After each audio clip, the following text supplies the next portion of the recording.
Povo de Deus, boa tarde. Vamos que vamos então. O tema de hoje da nossa catequese é creio na ressurreição da carne. Estamos no tempo da Páscoa. Cristo ressuscitou ao terceiro dia, né? Aleluia.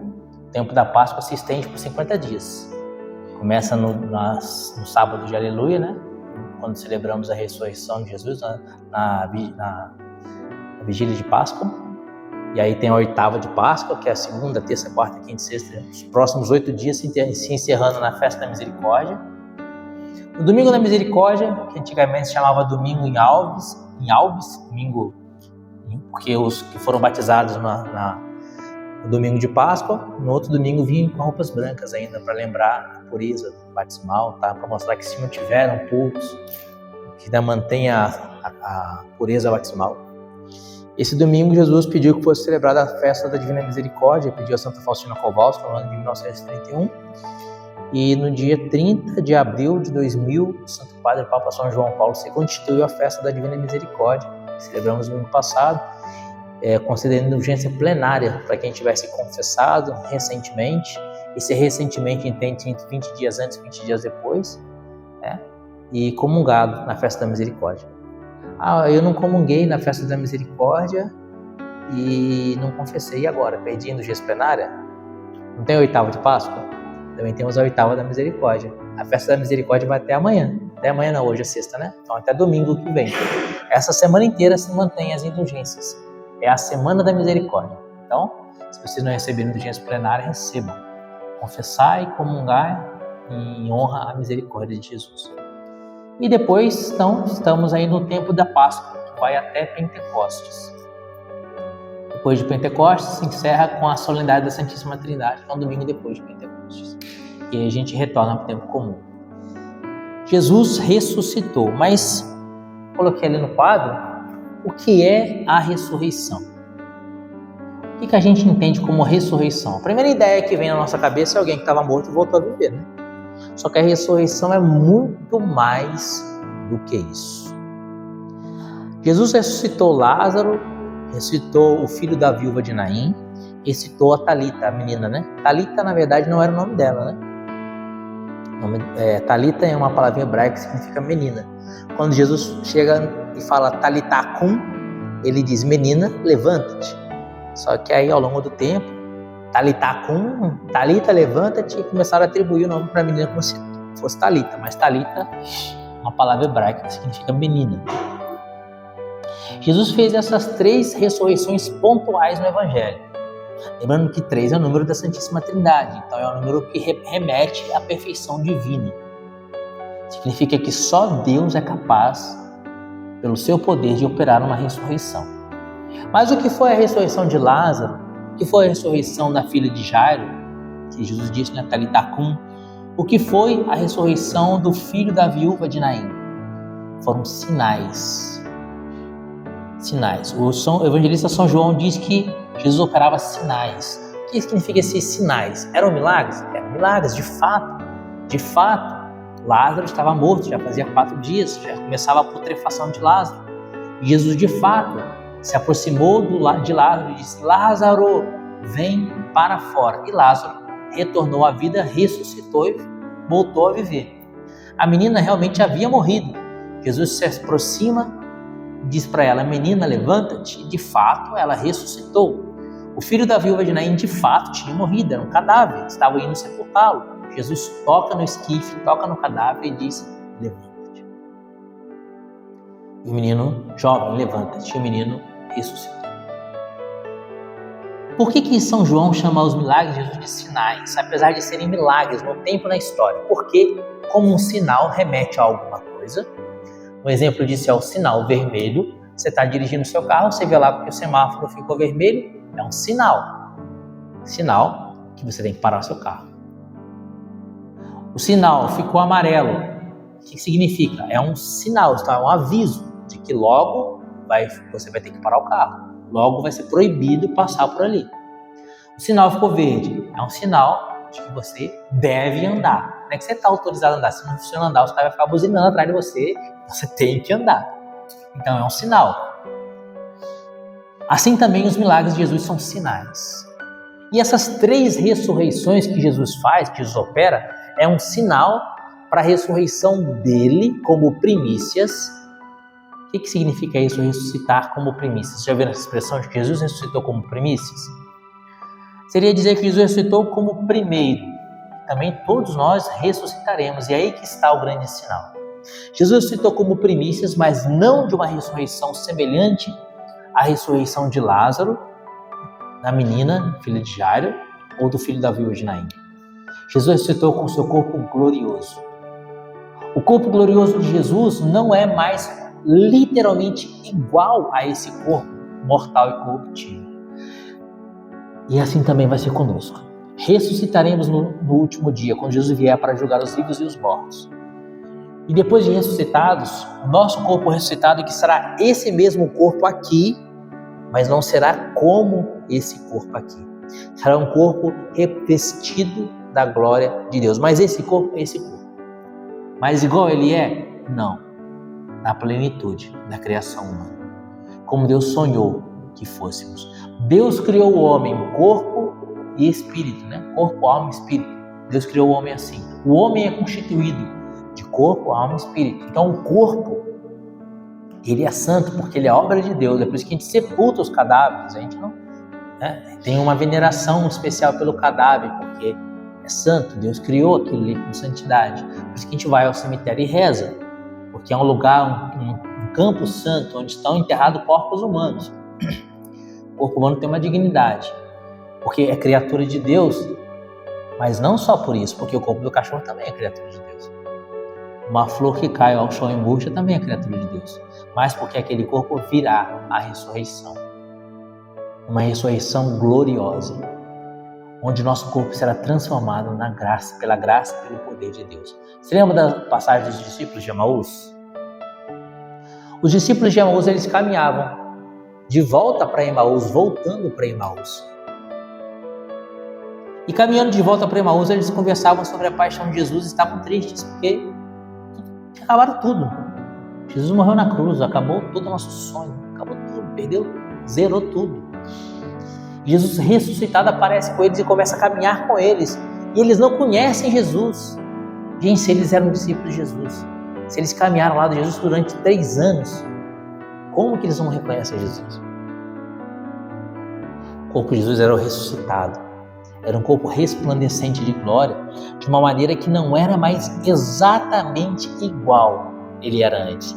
Quando Maria Madalena se encontra com o ressuscitado, o que ela fala para ele? Diz-me onde você colocou o corpo do meu Senhor e eu irei buscá-lo. Ela também não reconhece Jesus. Quando Jesus aparece na beira da praia e os apóstolos estão pescando, Jesus ressuscitado diz para eles, lançai a rede do outro lado. Eles lançam a rede, quando puxam cheio de peixe, e São João diz para São Pedro, é um mestre? Só ele pode fazer esse milagre. Então Pedro pula na água, ele se veste, né? Estava nu, ele se veste, pula na água e vai nadando para encontrar-se com Jesus. Eles não reconheceram também Jesus à primeira vista. Nem Pedro, nem João, nem Maria Madalena, nem os discípulos de Emaús, porque ele estava ressuscitado. E esse corpo de Jesus ressuscitado é um corpo glorioso e meio que espiritual místico, porque Jesus passa pelas paredes. Quando Jesus entra no cenáculo ressuscitado, ele passa pelas paredes porque os apóstolos estavam trancados com medo dos judeus. Jesus diz em João capítulo 20, a paz esteja convosco, os pecados a quem perdoares serão perdoados, os pecados a quem retiveres serão retidos. Foi o evangelho da semana passada. E Tomé não estava. No outro domingo, quando ele encontra com Tomé, ele fala, Tomé, põe a mão aqui do meu lado, põe a mão nas minhas chagas. E Tomé põe a mão. Existia uma chaga, existia uma carne, um corpo humano ressuscitado. Existia uma mão para ser tocada. Existia um lado para ser tocado. Ou seja, apesar de ser um corpo místico que passa pelas paredes, é um corpo. Tanto que Jesus, quando... 2 minutos para acabar? Já? Quando Jesus fala com os discípulos à beira do mar, ele come do peixe que eles assam. Então, eu coloquei essas citações bíblicas no parágrafo 994 do Catecismo. O Catecismo diz que nós também ressuscitaremos. Todos nós ressuscitaremos. Coloquei ali, eu citei o parágrafo 994. Todos nós ressuscitaremos como Jesus ressuscitou, nós ressuscitaremos. Os justos ressuscitarão e serão levados à glória eterna.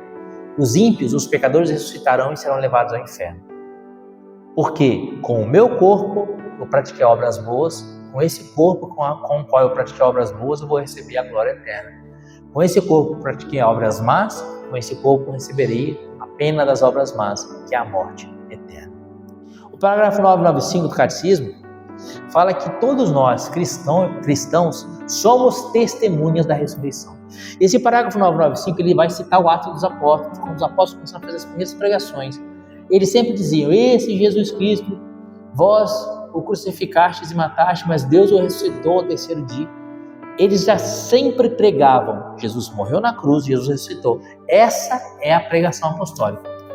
E assim também nós precisamos testemunhar com a nossa vida, sim, com palavras, etc., mas principalmente com a nossa vida, que nós cremos na ressurreição. E se nós cremos na ressurreição, nós temos medo da morte? Deus me livre e guarde, quero nem ouvir falar de morte. Gente, você crê ou não crê na ressurreição? Lembra quando a gente falava do céu? Santa Teresa d'Ávila, viu? Já fora de mim, desde que morro de amor, porque vivo no Senhor que me escolheu para si. Quando o coração lhe dei, com terno amor lhe gravei, que morro porque não morro, vivo sem viver em mim.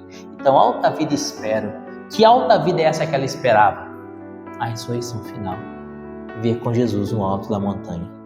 Então, como cristão, a gente precisa testemunhar uma vida que a gente crê na ressurreição. Mas eu não sei o que vai vir depois da morte, por isso que eu tenho medo. O que Jesus disse para Santa Faustina Kowalska? O que mais me agrada nos homens é quando eles confiam na minha misericórdia.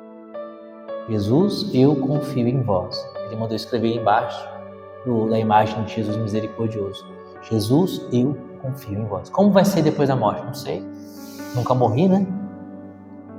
Mas Jesus disse que os justos são recolhidos no alto da montanha. Jesus é um Deus de misericórdia. Ele diz: meu coração queima em entranhas de misericórdia. Então, eu confio na misericórdia do Senhor. E aconteça o que acontecer, morra eu como morrer, eu confio na misericórdia do Senhor. Mas para isso, eu vivo conforme a vontade do Senhor. Não pode abusar da misericórdia. Existem dois tempos, o tempo da justiça e o tempo da misericórdia. O tempo da justiça é essa vida que vivemos nessa terra. O tempo da misericórdia, que é perdão. O tempo da misericórdia é o tempo dessa vida nessa terra. Quando a morte nos encontrar e romper o laço, a nossa alma separada do corpo, vai vir o tempo da justiça. E aí Deus vai ser para nós justo juiz. Mas, enquanto estamos nesta carne, há tempo de nos convertermos, nos arrependermos e voltarmos para Jesus e pedirmos: Senhor, tende misericórdia de nós. Então essa vida é o tempo da misericórdia. Depois virá o tempo da justiça. E vamos colher o que plantamos nesta vida. Certo? Então, o parágrafo 998 também fala que todos nós ressuscitaremos, a gente já falou disso. O parágrafo 999 do Catecismo fala do corpo glorioso, que é um corpo revestido do próprio Deus. É um corpo, literalmente, um corpo humano, só que não é como esse corpo. Sou gordinho, sou veinho, sou careca, sou cabeça branca, perdi um braço, tenho problema no rim. Nosso corpo aqui é cheio de problemas, né? O corpo ressuscitado é na plenitude da glória de Deus. Eu gosto de brincar assim, todo mundo ressuscitado tem 18 anos. É o corpo na sua plenitude. Certo? E o parágrafo 1005, eu não vou nem citar, porque eu já acabei de falar. O parágrafo 1005 fala que a gente precisa viver em Jesus para morrer em Jesus. Falei isso já, né? A nossa vida, nesse tempo presente, é o tempo da misericórdia e depois virá o tempo da justiça. O parágrafo 1005 do Catecismo fala isso. Precisamos viver em Cristo para morrer em Cristo. Gente, a morte, para nós, é como a semente que é plantada na terra. Não é à toa que a gente enterra os cadáveres e que a igreja orienta que se enterrem os cadáveres, não se creme. Posso cremar o corpo do falecido? Você pode até cremar, se isso não for um desafio à misericórdia de Deus e uma negação à ressurreição. Vou cremar aqui, vou espalhar cinza e quero ver como é que Deus faz então para ressuscitar. A gente faz isso. Enfim, Deus pode tudo, inclusive reunir as cinzas para os confins da terra e ressuscitar o cara. Mas, se de repente por uma questão sanitária, não sei, depende do que a pessoa morreu, precisa cremar, né? Alguma doença, sei lá. Mas a igreja orienta que a gente enterre o corpo, sepulte. Por quê? É o simbolismo, é o sinal. Lembra que a gente falava de sinal? Eu tenho uma semente de, sei lá, fala de uma fruta gostosa que você gosta, que tem semente. Melancia, aquela sementinha pretinha, né?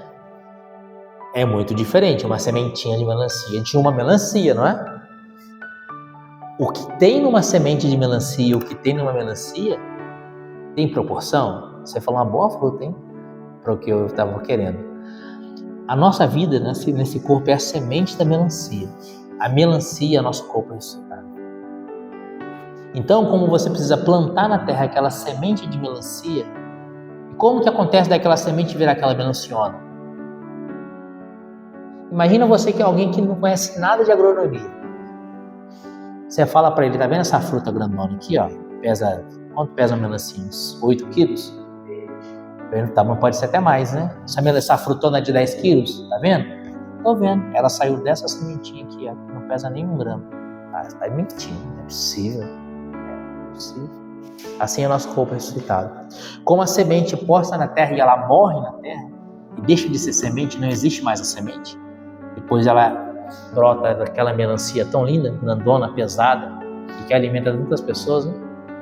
Assim é nosso corpo ressuscitado. A morte é plantar na terra. Se o grão de trigo cai na terra e não morre, permanece apenas um grão de trigo. Foi o que Jesus disse? Então é assim que precisamos pensar na morte. A morte não é para nós o fim, a morte para nós é o início da vida eterna. Então todos nós ressuscitaremos, mas uns ressuscitarão para o inferno, outros ressuscitarão para a glória eterna.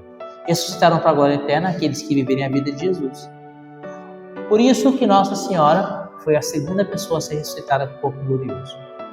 Isso a gente medita no quarto mistério glorioso do Santo Rosário, a Assunção de Nossa Senhora. Ela passa por aquilo que a igreja chama de dormição, ela ressuscita com o corpo glorioso e é assunta aos céus, porque ela viveu uma vida totalmente configurada à vida de Jesus.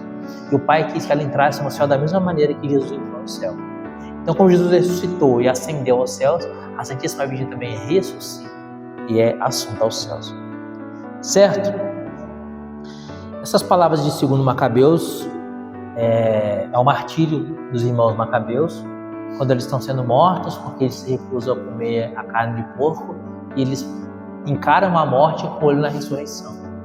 E eles falam para o algoz que estava matando eles, que eles haveriam de ressuscitar.